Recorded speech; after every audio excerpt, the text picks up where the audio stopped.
자, 이렇게 병원들하고 학교들이 우리 백신 의무화 안 하겠다라고 취소 발표를 하는 그런 대학이나 병원들이 있는가 하면, 한편 뉴욕에 있는 한 병원은 이미 종교 면제를 신청해서 승인을 받았던 직원들까지 100명이나 무려 그냥 한순간에 해고해버리는 이런 병원도 있다.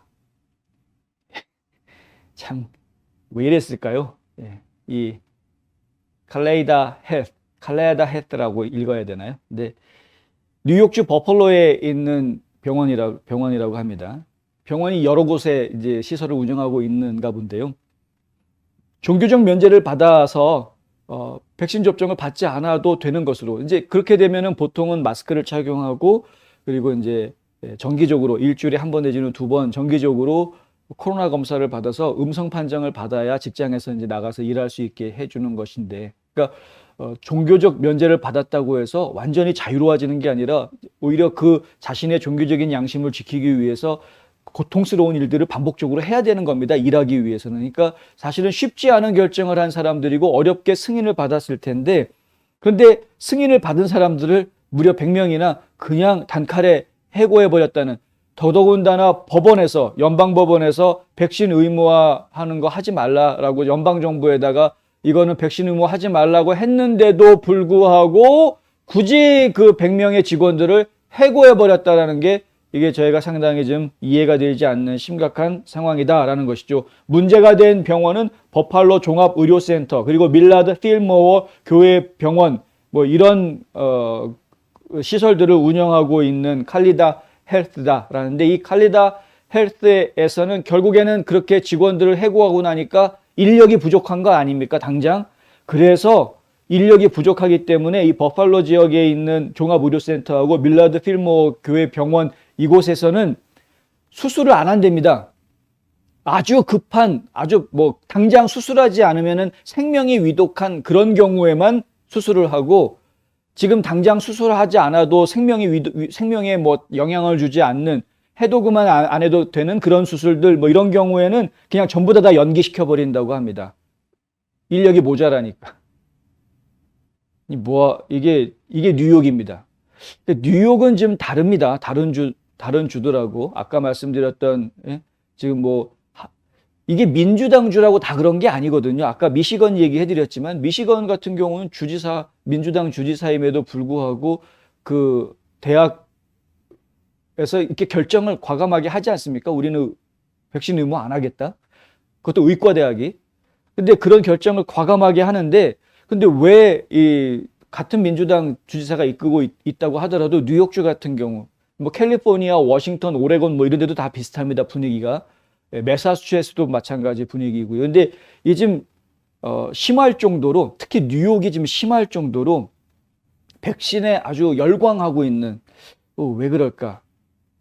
상당히 좀 안타깝고 답답한 그런 모습들을 좀 보여주고 있다. 캐시 호컬 그 뉴욕 주지사죠. 뉴욕 주지사가 의료 종사자들에게 12월 5일까지 완전한 예방접종을 받으라라고 명령을 해놓은 것이 있습니다. 이건 연방정부가 한 게 아니라 주지사가 한 명령이었었죠.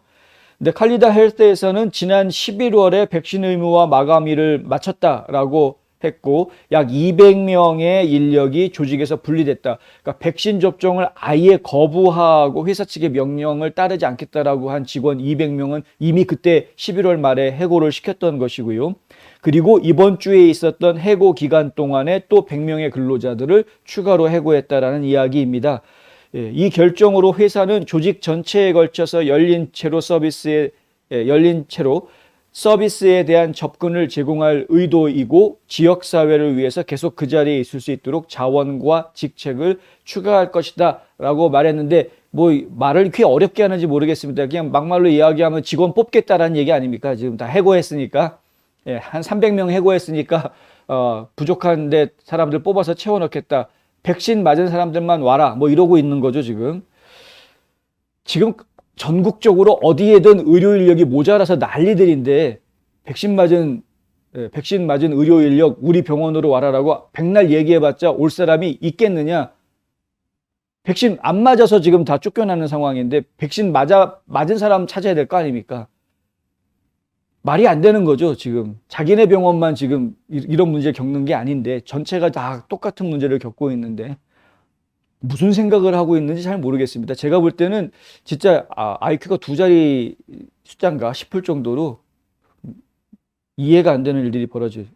마이클 미노 버팔로 종합의료센터 밀라드 필모 교회병원의 최고 의료 책임자는 현지 언론에다가 보낸 성명서에서 이렇게 이야기합니다. 이 회사는 하루 숙박이 필요한 선택적 입원 수술 횟수를 관리할 것이다. 아까 말씀드렸죠. 수술 아무나 못합니다. 이제 꼭 필요한 것만 하겠다는.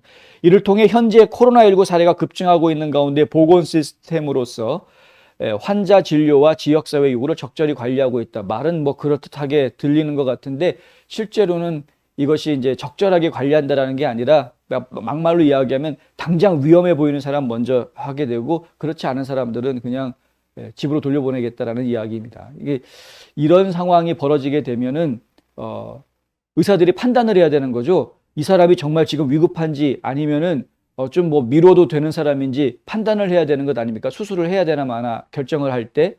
그런데 그때 100% 잘 판단하라는 보장이 어디 있습니까? 인간이 하는 일인데. 바이탈 보니까 바이탈은 다 정상적이어 보이고 이 사람 크게 문제되지 않을 수술인 것 같아서 그거 수술 안 한다고 문제될 거 없습니다. 그냥 뭐 일단 집으로 가셨다가 나중에 지금 때가 좋아지면 그때 하시죠 하고 집으로 돌려보냈는데 죽으면 어떻게 할 겁니까? 누가 책임질 겁니까 그러면? 그러니까 이런 일들을 어떻게 감당할 건지 저는 잘 모르겠습니다. 예.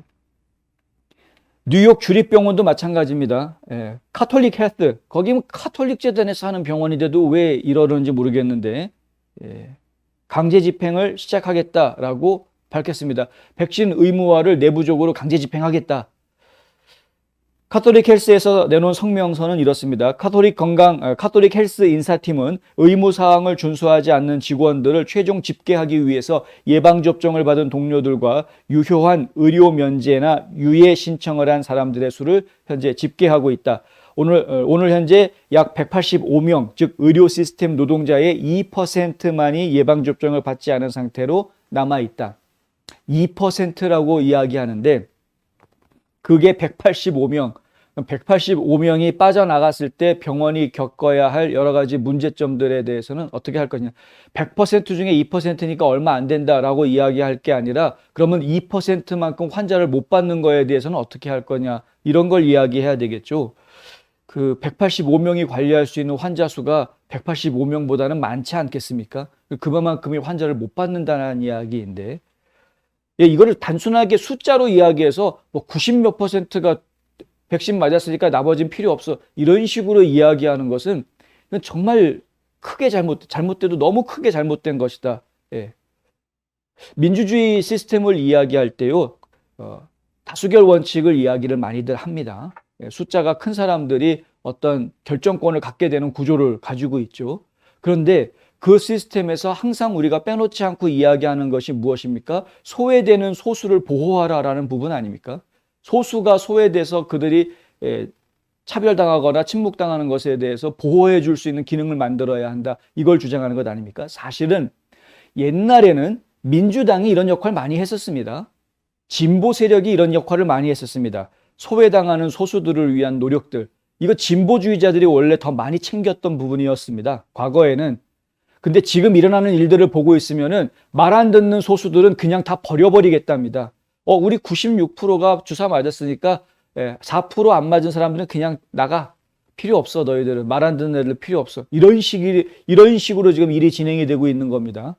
좌파 정권 하에 있는 지역들에서 지금 좌파 대통령은 아예 전국을 다 이런 식으로 해버리려고 했다가 법원한테 막힌 거고 지금. 이런 거를 우리가 전체주의 혹은 공산주의 뭐 이런 식으로 부르는 겁니다. 사회주의, 공산주의, 전체주의 이렇게 부르는 게 이런 식을 얘기하는 겁니다. 소외되는 몇몇 사람들은 그냥 진 눌러버리고 없애버리려고 하는 것. 이건 안 되는 것이죠. 그러니까 지금의 민주당, 지금의 좌파라고 이야기하는 사람들은 진정한 진보 세력이 아니다. 저희는 그렇게 보고 있는 겁니다.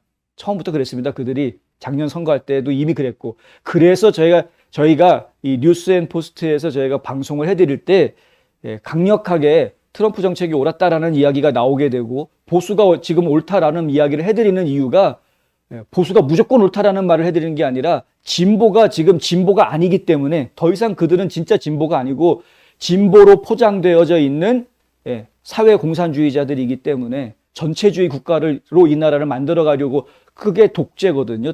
진짜 까놓고 이야기하면 결국에는 이 미국이라는 나라를 갖다가 전체주의 시스템으로 독재주의로 이끌어 가려고 하는 모습이 너무나 강하게 보이고 있기 때문에 그래서 저 사람들은 안 된다, 막아야 된다라고 계속 이야기를 한 겁니다. 그들을 막을 사람들이 지금 보수주의자들이기 때문에 보수주의자들이 하려는 노력을 저희가 힘을 실어주려고 하는 것이고요. 마침 트럼프라는 지도자가 나타나서 이 보수주의자들을 이끌겠다라고 지금 총대를 메고 있는데 지금 여태까지 트럼프가 해왔던 행적들을 쭉 되짚어 보니까 다 옳은 정책들이었다. 뭐 100%라고 말하기는 솔직히 어렵습니다만은 굉장히 많은 부분이 옳은 정책들이었기 때문에 그렇기 때문에 이건 믿고 지원해 줄 수 있다. 저희가 좌파다 우파다라는 개념을 떠나서 누가 옳다라는 개념으로 이건 잘못됐다, 이건 옳다라는 개념으로 이야기하자면 지금 상황이 이렇다. 그래서 지금 뉴스앤포스트가 방송을 지금 이런 식으로 하고 있는 겁니다. 제가 무슨 꼴통 보수여가지고 이렇게 방송을 하는 것이 아니라 지금 현상들이 그러니까 윗물이 썩으면 아랫물도 썩는다라는 게 똑같은 얘기입니다. 지금 백악관이 이런 식으로 백신 의무화해가지고 모든 국민들 갖다 말 안 들으면은 너희들은 저쪽 구석에 방에 가둬놓고 막 이러려고 말도 안 되는 행정들을 펼치려고 했는데 그걸 법원이 막아놓으니까 이제는 자체적으로 그 안에서 우리 회사에서 일하는 사람들은 무조건 명령 안 들으면 다 해고. 이건 이제 회사들이 하고 있는. 정신 바짝 차려야 될 때다라는 이야기를 다시 드리게 됩니다.